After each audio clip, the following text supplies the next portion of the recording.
Hey, what's up, everybody? This is Tom Bentey with the Tom Bentey Media Podcast, and I'm coming at you with something new today. I had an opportunity to interview Dr. Paul Israel of the Edison Papers from Rutgers University. I interviewed him back in January of 2021 at the Thomas Edison Museum in Menlo Park, New Jersey, not far from the Menlo Park Mall on Christie Street, where they have a big celebratory light bulb to celebrate Edison and the work that he did at Menlo Park, including creating the light bulb.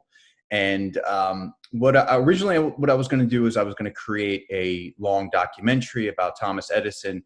But after reviewing the footage, I think it would be much more interesting and better and more conducive to having the content being released in clips independently. And what I'd like to do is talk a little bit about the clip before I release it and highlight some important aspects in terms of how it relates to today and how it relates to wellness and well-being and ideally motivation and inspiration and being very productive in your work life. I mean, Thomas Edison at the heart was an entrepreneur, like a lot of us are out there. And just some really great tidbits, not only from a historical standpoint, but also from a modern standpoint in terms of how we can incorporate some of his tactics in our own work. And what I will tell you right from the beginning is that Thomas Edison was a manic. So he was somebody who was, especially and ironically, as he got older and older, I mean, he was somebody who worked constantly. He had a family. He had some other loves in his life. But I mean, the heart of his life, when you look back at it, is really someone who just devoted themselves to work. I mean, he would work overnight. He would take a few hours of sleep during the early morning or in the middle of the night. He would have his dinner at like midnight. And he was somebody who was constantly working. And for myself, who does writing, I can't see myself in that capacity. I love writing, but it's challenging. It's hard, and something I'm going to be talking about in another podcast. But for me, in terms of writing, I need to be in like that time frame. I need to be in that zone. I need to be in a state of mind where I can be. It's conducive for writing, and I'm not somebody who just writes continually. It's much more structured and organized for me, and I have to be in that mindset to write. So in that respect, I can't see myself from a manic standpoint like Edison was working overnight, but from the standpoint of just progressing, failing to succeed, which is the title of this first episode, which I'm going to release after this video. It's part of this podcast, so please stay tuned, because then we have Dr. Israel talking about Edison's biography and the heart of what I found from this first episode is Edison learning to fail and learning to succeed from his father. Dr. Israel talks about how Edison's father, Samuel Edison, was a bit of a character. He got involved in some different ventures throughout his life, and some of them failed and some of them succeeded. But Edison at that early age learned that failure is not the end. It's just another way to succeed. It's just another obstacle that we have to go to beat, to get over, to progress after. So, and I think, that's what makes Edison stand out in a lot of respects. I mean, yes, he was tremendously gifted. Yes, he was a tremendous intellect. Yes, he worked really hard, but he was somebody who didn't let failure stop them. And I've seen it in my own life where people, and including myself in certain respects, right? We have an obstacle in their lives, and it just rocks us, man. It stops us in our track, whether it be from a professional standpoint, personal standpoint. And there's two ways to go about it when something really affects you deeply. Either you can just give up and stop living in many respects, or you can just move forward and go after it even harder and prove everyone wrong and just start a new life where you're just focused on motivation, you're focused on inspiration, and you're focused on the goals that you set out for yourself, whether that be in business, whether that be from an artistic standpoint, but you just really become a better person, a stronger person from it. And I think we see that in Edison, which I think is just great for anyone who's an entrepreneur out there. Also, from an early age, Edison, he loved to work and he loved to learn. He was constantly learning, and he loved working. definitely a big part of his entire life from when he was a childhood was work. And we see that with the telegraph. That was one of the things that Edison got involved in really when he was like 15 years old. And he not only was he trying to learn the telegraph, but he was trying to improve the telegraph. So not only was he learning to work, but he was learning to improve those working systems from a very, very early age. And he was very motivated from an early age, which we'll see from Dr. Israel's first talk. And he was a free thinker, right? He liked Thomas Paine, was one of his favorite authors as a child. He wasn't a terribly gifted student, so he would read, and he was homeschooled for the most part. And he would read independently. He would read his father's books, who was also a free thinker. And he was not somebody that was bound by rules or bound by structure or bound by other institutions. He was somebody who was going to see those institutions and try to make them better and more efficient. And what's really interesting too is Dr. Israel talks about, and it's well known, that when Edison was 15 years old, he was working on the railroad and he saved a boy's life. An oncoming train was coming. This little toddler was on the tracks. Edison, in the last minute, picked the boy up and saved him from the oncoming train. And the boy's father was so impressed with Edison and obviously so grateful that he didn't know exactly how to thank him. So he said, you know what, Thomas Edison, young Thomas Edison, 15 years old, I am going to teach you the Morse code, which was becoming popular at the time.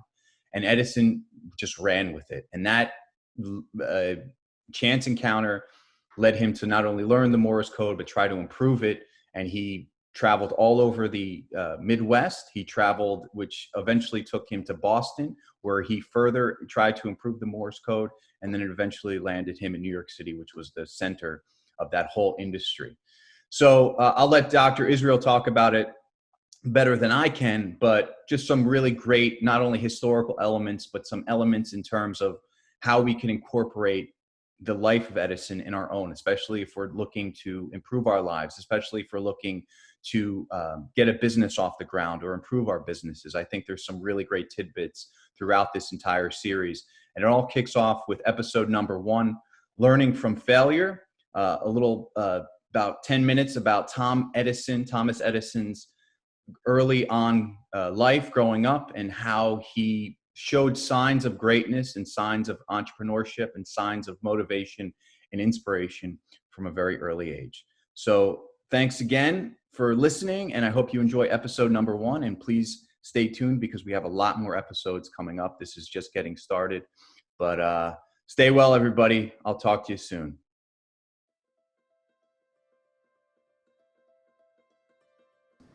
So Edison was born in 1847 in Milan, Ohio, a canal town that actually shipped an enormous amount of wheat until the railroad came along in the mid-1850s, and all of a sudden the town went into decline and the family moved to Port Huron, Michigan, which was a lumber region. And his father was interesting character. He held a number of different jobs during his life. Sometimes he succeeded more than others. He built the home in Milan, Ohio. They rented the home in Port Huron, but he built a big lookout tower and earned money from people going up to look across to Canada. And he owned stores and other kinds of entrepreneurial activities. And I think actually Edison learned some of his entrepreneurship from watching his father. He also learned that failure was not the end, because his dad sometimes had success and sometimes he failed, but he picked himself up and went on again. I think this was an important lesson that Edison learned. Another important lesson that Edison learned was the importance of reading as a way of self-education. So his schooling was rather limited. He briefly attended a school in Port Huron right after the family got there. There are a couple of different stories as to why he came out of the school. One was that the teacher called him addled and his mother in a huff took him out and decided to teach him at home. The evidence suggests that this may have been one of the down periods for Sam. They couldn't afford the private school. And so that's why he was no longer being taught in a formal school setting, but instead by his mother. And one of the things she taught him with was his father's library. And his father was a free thinker, very much someone involved in reading Enlightenment authors, Gibbon's Fall of Rome. Edison's favorite out of that library was Thomas Paine's work, and later on Edison would write an introduction in the 1920s to a collection of Paine's writings. Edison very early on got into entrepreneurial activities himself. He did briefly attend the public school where he read his first science book, Parker's Natural Philosophy. And he began to do chemical experiments as well, and got a job as what was known as a butcher boy on the train, selling magazines and newspapers and candy and things like that between Port Huron and Detroit. Number of entrepreneurial activities again. He bought a small proof press from the Detroit Free Press along with some type and printed his own newspaper, the Weekly Herald, with news along the line, and he sold it to people along the line of the newspaper and the people who worked on the, the line of the railroad and people who worked on the railroad. And this was during the Civil War, right? And so one of the things that happened was there was a huge battle. A number of people from the area were in that battle, and so Edison knew there would be interest. He bought extra papers from the Detroit Free Press, and the price of the paper kept going up as he went down the line, and fewer papers were available. So Edison learned a lot of lessons early on, and one of the things he also learned was telegraphy. He and a friend practiced telegraphy between their houses. They strung a little line. He visited the offices of the telegraphers along the route who were also signaling when trains were coming through. And then in one instance, he actually saved the life of one of the railway telegrapher's sons who was out playing where a boxcar got loose. And Edison scooped him up. And he then got formal lessons in Morse code and sending telegraph messages and taking care of batteries and things like that, and soon had a job, first in Port Huron itself, then across the river in Canada, and then he began to travel from town to town, the bigger cities in the Midwest, Indianapolis, Louisville, Cincinnati. These were towns that Edison became a telegraph operator in. And he became very adept at receiving messages and became a press wire operator, which meant that he was sending Associated Press messages, or actually in this case receiving Associated Press messages overnight, and then delivering them to the newspaper offices during the day. So he got to know journalism, which was really important for him because he learned about the media of the day. Right? Today, it's social media that people learn as very young as kind of a way of promoting things. Well, Edison learned the value of the newspapers for promoting what he would do later as an inventor. So Edison was involved in telegraphy as an operator, and he began to experiment with the instruments and think about improving them. And by 1867, he was keeping a little notebook of ideas. One of his ideas actually even got reported in one of the early books on telegraphy. And he began to write for the Telegrapher about his ideas. And this was a technical journal among telegraphers and people in the telegraph industry. Through association with a friend of his, he ended up in Boston at the Western Union office, and Boston had something very important.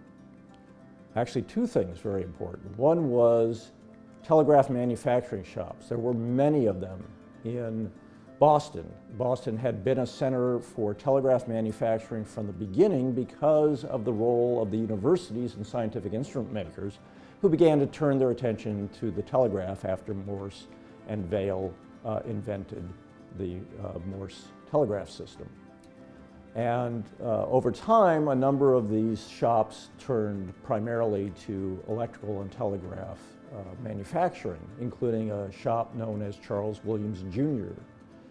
And in Charles Williams Jr.'s shop, he found experimental work going on.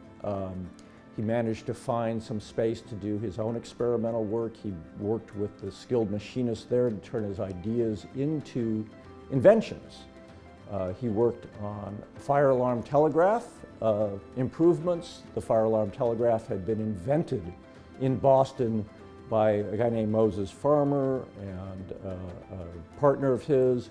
And Farmer was actually doing work in Williams' shop as well. Later on, a guy named Alexander Graham Bell would bring his instruments to Charles Williams Jr.'s shop, and an instrument maker named Thomas Watson would join up with him. So the famous "Watson, come here, I need you." Bell and Watson got together in Williams' shop. So this was a really important center for not just manufacturing, but the way in which manufacturing shops were centers for inventive activity. The other thing that Edison found in Boston was capital. And so there were people connected to the telegraph industry who were willing to invest in his ideas. And he found his first financial backers in Boston. And he was working, besides the fire alarm system, he was also working on printing telegraphs, which were used as stock tickers, and for reporting other markets like silver and gold and produce and petroleum and cotton. All of these markets were beginning to be mechanized through the development of stock ticker technology. Another instrument that he worked on was a way of transmitting more than one message on a single wire. And so Edison had a bunch of ideas he was working out, and he ended up taking his instrument for transmitting 2 messages on a single wire down to New York to do experiments with the former editor of the Telegraphy, who had published his first article. And one of the things that Edison discovered in New York was this was the center of the telegraph industry. This is where Western Union was located, and this is where the Golden Stock Telegraph Company that dominated market reporting was located. And so Edison became involved with these telegraph companies. And initially worked as a contract inventor with them, initially just selling his inventions, but in 1871 he actually made a major improvement in stock ticker technology. He signed an agreement with Golden Stock that made him a contract inventor for 5 years at $2,000 a year, an enormous sum of money, as well as royalties on his inventions. And Western Union at the same time took over Golden Stock. So Edison was working for Western Union as an inventor. Previously he had worked for the company as a telegraph operator.